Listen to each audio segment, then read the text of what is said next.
Joining me now is Congressman Henry Cuellar, who represents parts of the Rio Grande region of Texas and joined President Biden in El Paso yesterday. Congressman Cuellar, I appreciate your being here on Meet the Press. Now, as we noted, you were there at the border with the president yesterday. Does the president, after that visit, in your view, have a better understanding of the crisis that you've been talking about for so long? And what, if any, specific commitments did he make to you there? First of all, I think it was good for the P of policy and the P for politics.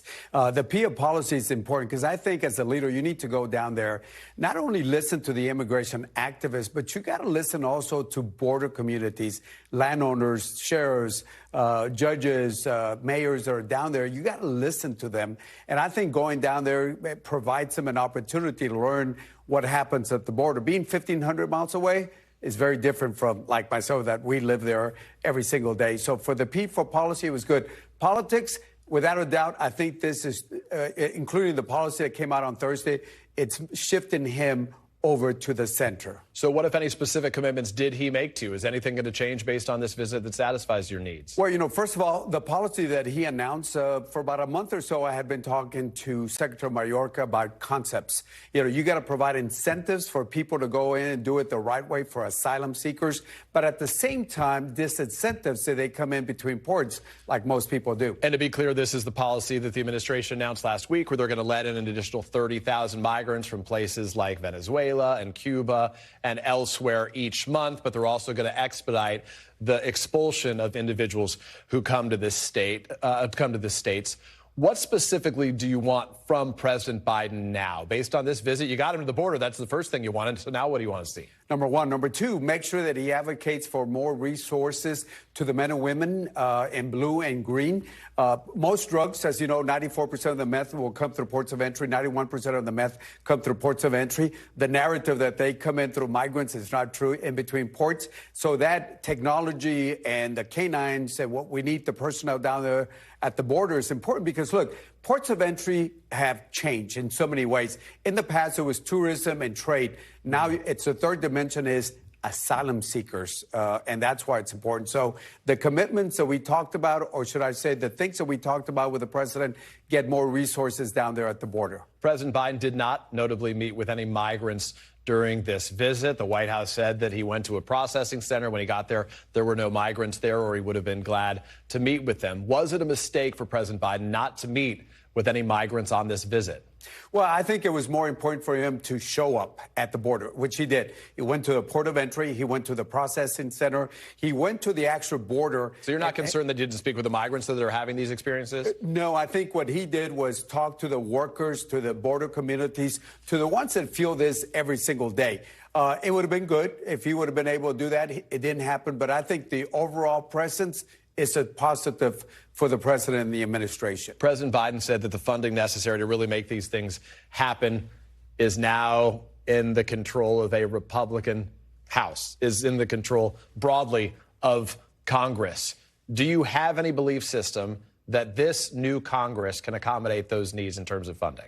Well, I hope they can. I think what we saw last week was a preview what I think the next 2 years are going to look like. I'm in line to become the ranking member for Homeland Appropriations. I'm waiting to see who the chairman will be. So hopefully it's somebody that can be bipartisan, that I can sit down and provide that funding for Homeland. You talk about Homeland Appropriations. Let me ask you about Homeland Security broadly right now. The Tennessee Congressman Mark Green apparently has won the Homeland Security Committee gavel there. How concerned are you to have a member of the Freedom Caucus control that committee? A lot of us felt that Dan Crenshaw, the Republican from Texas, everybody thought he was going to run. Yeah, more moderate. Let's see how Mr. Green deals with us. I did notice that one of the things that I think was tweeted out, that he wants to put 2 permanent staffers at the border. I don't know exactly what they'll be doing down there, but it'll be interesting working with them. I hope we can find lines of communications. Kevin McCarthy has teased the idea of impeaching the Homeland Security Secretary, Alejandro Mayorkas. Is that something you support? No, I don't. It doesn't move the ball forward. I want to look for practical solutions. Look, there are times that we're going to disagree, and I have disagreed with the secretary. But again, you don't impeach somebody for a disagreement on a policy. We need to find ways how we can secure the border and at the same time provide a legal pathway, orderly pathway for asylum seekers. What specifically do you, Congressman, think you'll be able to work with Republicans on in this new Congress? You know, I talked to Congressman Tony Gonzalez, Senator Cornyn. Actually, he and I were texting yesterday before I took off with the president. So we're trying to find ways so we can address some of the issues. So there are some moderate Republicans like Senator Cornyn, Tony Gonzalez, and other folks that I think we can sit down. The question is, can the whole Republican caucus support some of the moderate ideas? Yeah, and some of the policies, obviously, are causing a lot of headlines, I guess we'll say, including the announcement that we expect coming of a select committee to investigate the investigators, to go after the weaponization of the Justice Department, as Republicans describe it. Republicans have expressed, in hindsight, frustration that they didn't allow themselves to join the January 6th committee, that they say they effectively could have mucked it up from within.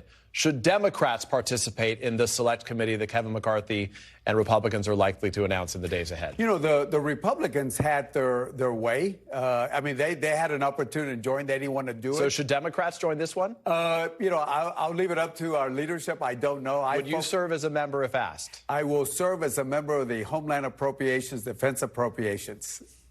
The committee on which you serve right now. That's correct. Congressman Henry Cuellar, it's always a pleasure to be with you. Appreciate you making time to talk to us. Thanks for watching our YouTube channel. Follow today's top stories and breaking news by downloading the NBC News app.